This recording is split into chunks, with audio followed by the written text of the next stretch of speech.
Good morning. It's too much for brunch. Welcome back to the couch, to the table, to the chair, wherever you are. I'm so excited to be back talking to you guys. As we know, this is another Sunday where we'll be talking about I don't want to do that. I don't want to do that. What's up, everybody? This is Donnie Duright, and this is another episode of Too Much for Brunch. Welcome back to the table, the couch, the chair, the bed, wherever you are enjoying this episode. I love you so much for watching. Thank you for tuning in. Let's get into this episode right away. Grab your cocktails, take your sips. I am drinking some regular fruit juice in a tea glass because, again, I'm not drinking anymore because I done lost 3 pounds. Not 1, not 2, but been 3. I feel so skinny now. No. I am on my body by 30 bullshit, baby. So here's what I'm doing, right? If you haven't been following the other videos that I posted, I've been doing this I'm going to be 30 in July 27th, which is about 7-8 months away from now. And I said to myself, I'm going to really get my body completely locked in. I want to look like those boys that they put on the flyers that never show up to the party. I want to look like one of those boys. I want my body to be like, ka ka ka ka ka boom boom pa. I want it to look like everything. So I said to myself, you know what? It's time for me to really maximize my potential. On every aspect. I think emotionally I've developed so much. Financially I've gained so much. Professionally I've gained. And I really want the rest of my life to reflect how awesome that my life is becoming because I'm being so positive about who I am as an individual, and I want my outerly appearance to reflect that as well. So if you are on my Instagram page, if you're not following me at DONNIE DURIGHT Donnie Duright _ on Instagram, you can follow my hashtag body by 30. I don't know what's happening with my voice right now. It's doing this inflection, accents are coming out. I think it's because I'm really excited to be back and talking to you. It's been about a month and a half. I posted some results, but the last 2 weeks, I'm not gonna lie, I took a break. I needed to take a break. My body was taking a pounding. My knees was hurting. My back was hurting. I wasn't getting enough sleep.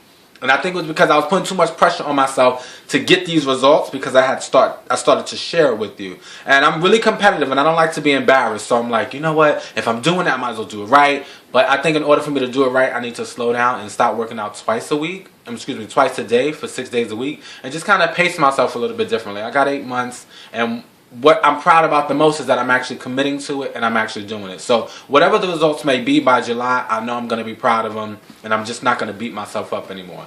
But yep, your girl lost 3 pounds. She feeling skinny. I lost more than 3 pounds. I lost maybe 17 or 18 pounds of pure fat. My body weight, the BMI crap is down, whatever. Cholesterol is great. Just got some blood work done. So yeah. Anywho, getting into the meat and potatoes of Too Much for Brunch. Oh, what did I do? Halloween. So Halloween, Babe was with me. We were gladiators, and I was a Roman god, a Roman emperor. He was a gladiator, so it was really cute. We went to my best friend's dinner. Her birthday's right around Halloween, so we went and had a great dinner. We had our friends. We laughed. We walked around the village. We had a really good time. It was a good weekend, holiday weekend. Halloween weekend.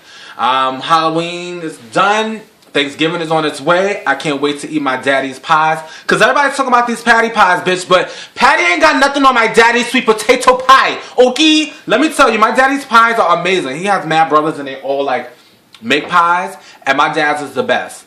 They have a cook-off. And I'm waiting for my daddy to give me this recipe so that way I can start making these pies myself. But he won't come up off the recipe. So that's that. Christmas is on its way. And things are looking beautiful and all of that. Moving right along. Today, I wanted to start off a little differently. I'm going to, firstly, hold on. Let me do a shout out that I was supposed to do a month ago. And I forgot to do it. So, Simone emailed me. And she wanted me to give her best friend a shout out. Because her best friend just got married. And if any one of you guys know, bitch, I'm about to get married too. I don't even know if I'm really getting married. I ain't got no ring yet, but I feel it in my spirit. I feel, look, bitch, I'm going to be the next episode, as soon as I have it, I'm going to be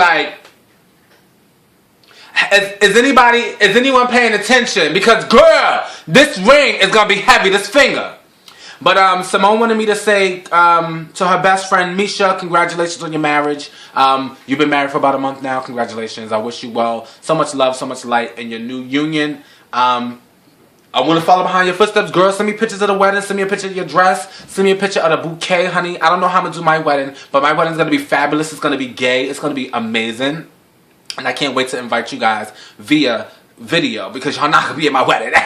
Because those places are expensive. You're going to be there. Anyway, so moving on to this episode's relationship advice. Because I felt like I should read this relationship advice because first, before I started talking about some other stuff, because it really touched me in a way where I was like, you know what, I can't with y'all. And also update about the last episode, the person that I gave advice to. Thank you so much for replying back to me and let me know the advice was helpful for you. And I appreciate you inviting my criticism, whether how humorous and or whatever it was to you. I'm glad you received it with all love because that's what it was given as. I love each of you for writing me and accepting my advice. Again, I don't have to live with the decisions you make after I've said what I said. So I hope that you do take and receive what I say with love, but also use your better judgment to make the final decision. All right. So you know, from a Duright, of course. So you know, I love the LGBT community, and I actually stand and have a gay uncle and cousin. My cousin is open, and we talk about the community. But with my uncle, everybody in our family knows that he's gay. But he never came out to anyone in the family except for my cousin. My thing is, out of respect for him, nobody has said anything, but different situations have happened over time that has almost spilled his tea. When he gets drunk, he shows his true colors. And sometimes he goes places and runs into people that we know, and it gets awkward. We've actually been out and somebody said, "Where's your gay uncle?" And we all looked at each other like, damn. He also has a roommate that really is his boo, and has bringing him around for about 5 years now. When we have family functions, he comes and my uncle fixes his plate, and everything. And we all look at each other like, child, who do you think he fooling? I know I can't make him do anything. That's not what it's about.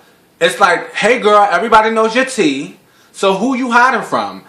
I believe that my granddaddy, being a pastor, might be why he hides it. And also, my granny often says derogatory things about gays, so he might shy away from it.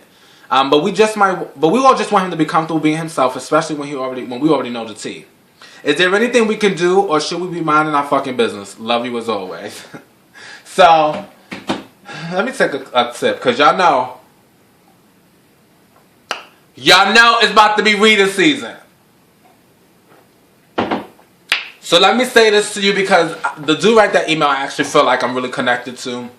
We chat often via Instagram or whatever social media. So you know I love you, sweetie. And take everything that I'm saying with love. And I want every other Duright that's listening to this who has friends, family members, classmates, co-workers, business partners, anybody. I want y'all all to take this with love and receive it. Mind your fucking business. Mind your business. And let me tell you why you need to mind your business, right? Okay. It's extremely difficult to be a black gay man in America. First of all, it's extremely difficult to be a black man, to be a black person, to be a black man, and then to be a black gay man. And this is speaking from someone who is a black gay man. Now, I came out at 24 because I had to make a decision about what I wanted to do in my life. I had to make the decision. And I never forget when I was coming out, because this is how I did it. This is how I came out. I had just ended my relationship with the last girl I've ever dated. I dated several women. Would have been a dad, all this bullshit. Would have been married, the whole shebang. And I was like, you know what? I don't want to live this life anymore because it's not my truth. And I want to be as truthful to me as possible. After my last relationship, I started to reevaluate who was in my circle. Who did I not trust with this information? No matter what kind of see-through ass closet I lived in, no matter what kind of fuckery, no ceiling, no wall, no door ass closet that I believed that I was in, no matter how many people thought they knew anything about me because I never said anything, I wasn't gay. If I don't identify with it, then it's not me. Because it's about self-identity, right? It's not how people identify you. It's about how I identify myself. And at the time, I didn't identify as gay. After my last relationship, I said, who do I trust with this information? Who do I know that when I say these things, they're not going to berate me, make me feel bad, judge me, or anything? And as such, the people that I felt like couldn't handle it, I just did not tell. I let the universe tell them. Yes, I'm out, I'm proud, I come on videos and I say these things and I talk and I'm, yes, bitch, all that. But before this, it wasn't like that. It was very quiet. And I'm still pretty private about it. I don't talk about it at work.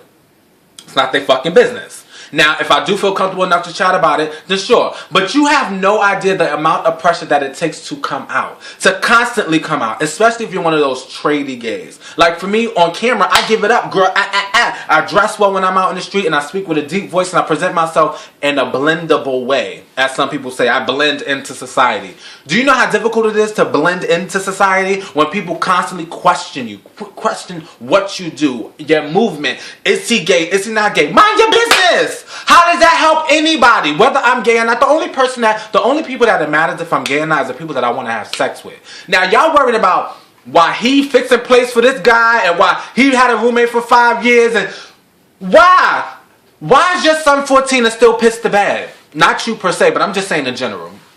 Why your baby is 7 years old and still don't know how to tie his shoes? Your kid is 17 and still can't read. Just like there's other things that you should be worried about than other than who coochie she eat and who dick he sucking and who man he fixing a plate for. Y'all got y'all priorities all fucking wrong. Mind your business. It has nothing to do with you.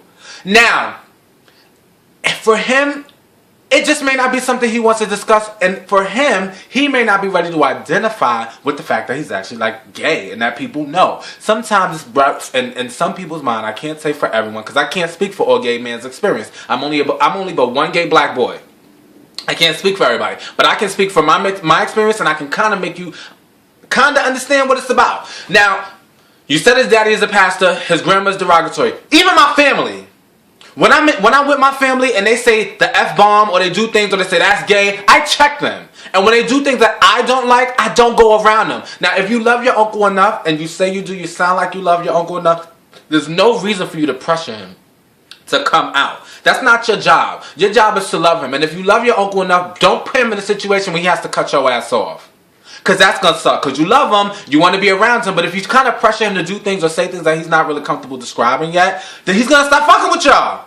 He's going to stop fucking with y'all. Is that what you really want? That's not what you want. So for all of you guys who have gay friends, gay uncles, gay cousins, it's not about you. I remember when I came out to one of my closest friends. She's still very, very close to me. She's one of my best friends.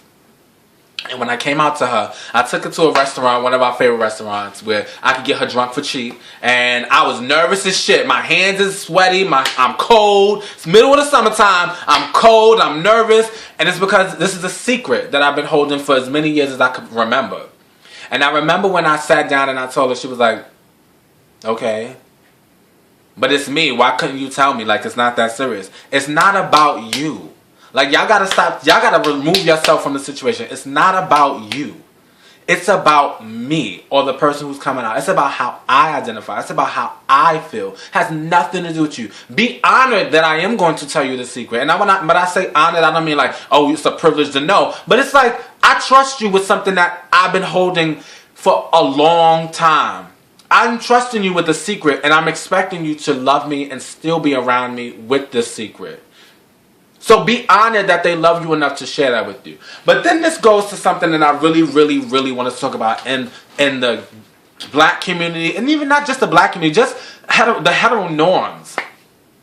I really get really upset when I hear people say, I stand for my GLBT community, I love my gays, I love my gays. Do you know how derogatory you sound? Like, all jokes aside, it's extremely annoying when I hear women say to me all the time, oh my God, I love gays, I love gays. You know what, can you take me shopping? You got mad fashion sense. Not all gays are like that.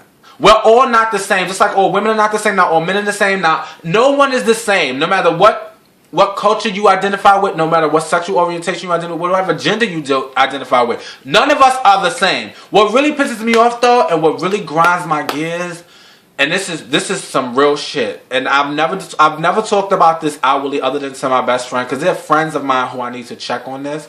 I really disdain and I really, really hate, and I don't know if any other homosexual gay man or female can identify and agree to this, but I hate when I'm ostracized or put into a certain type of box. For instance, so like, I hear women, my female friends will say, oh, I love my gays, I love gays, but my son can't be gay. You what? Oh no, I love gays, but no, I'm not leaving my son with no gay man. What you think we're gonna do to your little baby? You shouldn't leave your kids with no stranger regardless, right? But what does him being gay have to do anything with him watching your kid? Nobody want to watch your little fucking raggedy ass kids. No way. But if I agree to help you watch your kid and your reason why you don't want me to watch them is because I'm gay, are you really my friend? Are you really someone who loves me and in the same breath can say I love gays but my child can't be gay? Why? You love gays though, so why your child can't be gay?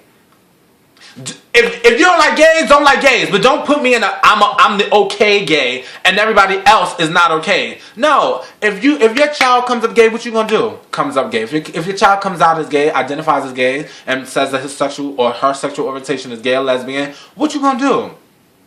You gotta open your mind. So all that stems from that email. I just really feel like it's none of y'all business if and when someone wants to come out. Stop pressuring people to come out. When I was in college, there was this boy. Oh my God, his name was Kai. Ooh, this boy, I was not gay. Well, I didn't identify as gay in college. I got my first boyfriend in college though, and it was really more about sex. It wasn't really about a boyfriend. I wanted one guy that I could have sex with and nobody would know my business, right?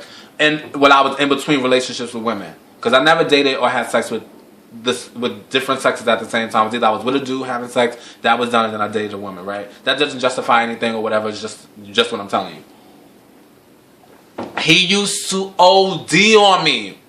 Always trying to call me out. Always trying to put me out on blast. He started this rumor about me saying I was having sex in all these different parts of the campus, which was a lie. Like, it was crazy. And to this day, I still don't like this boy. I haven't seen him in years. And if I saw him today, I still would frown in my face. Don't fucking talk to me. Like, what up? Like, Miley, what's good? Like, no, I don't play that. Anyway, I don't know, y'all. This was a random video. I just wanted to come back and talk to you guys because I've read that email and I was like, you know what? I need to address this because it's something that sits on my spirit too. I don't like that. I don't like feeling like you accept part of the community because you identify with one person or you like this one person, but then you ostracize the rest of the community. First of all, who I identify as, who I have sex with, whether it's gender, whether it's sexual orientation, it's really none of y'all business. If you love me as a person, then love me as a whole person. Don't subtract certain things from me to make you comfortable. I'm me wholeheartedly, completely, from top, mind, body, soul, toe. Like, I'm all of me, all day, 24/7. If you can't accept some parts of me, then I can't accept no parts of you. And if you don't want that to be the story between people that you love, whether it's your co-worker, your boyfriend, your girlfriend, your mother, your uncle, your auntie, don't ostracize them. Don't make them feel away based on what they identify with. Yeah, that's what I just wanted to say. Also, I'm on a new episode of Gay Codes, shot, directed, and produced by Isam Sharif. You might remember him on Ivana Fix My Life. He was on it with his dad and his brothers. Now he has a show. We're 4 episodes in. I'm on the 4th episode. Go check it out. I'm going to leave a link in the description box below. Thank you so much for all of your support so far. I'm going on auditions. I'm trying my best to do things outside of YouTube just because I want to maximize my potential in all ways, shapes, or form. I want my body to look great. I want my spirit to be high. I want my soul to feel free. And I want my acting to be top notch, honey. So I'm trying to do new things. I'm trying to expand my brand. I'm excited about all the things that's happening with me. I'm excited to be in love again. I'm excited that life is feeling good. Life is feeling really, really good. And I love you guys again for supporting me all the way through all of the turbulence, all of the happiness, all of the craziness. And I'm still tethering the lines of bringing back certain characters. I don't really know if that's what I want to do because, I don't know, I feel like I've grown in a different direction. But I love you guys for tuning in to another episode. Another crazy-ass, random-ass episode of Too Much for Brunch. But listen, you need to be worrying about your own kids, worrying about your own life. Why he texting homegirl? Why you sitting up crying about your man playing FBI, private eye, and still staying with him after you find the secret app on his phone? You need to be worried about why your kid again can't tie his damn shoes and he's 37 years old. You need to be worried about why your bundles is falling through, why they're not getting delivered. You need to worry about a whole bunch of other stuff and not worried about who fixing who plate at the family cookout, honey. Because Thanksgiving is around the corner. Instead of being mindful and being chichi-cha-chas with the other aunties and the cousins talking about the uncle who's never gonna show back up again, y'all need to be worried about loving each other and making sure that a lot of this hatred is alleviated. This is Donnie Duright signing out. Duright Nation, I love you. Mwah. Big hugs and hair flips. Bye, y'all. Y'all see these eyebrows? Just thought I'd let y'all know. I kind of threw this one on a little bit. I just kind of like painted it just a little bit just because, girl, she be looking a little bald-faced on some of these videos, but you see that? All right, y'all. Peace.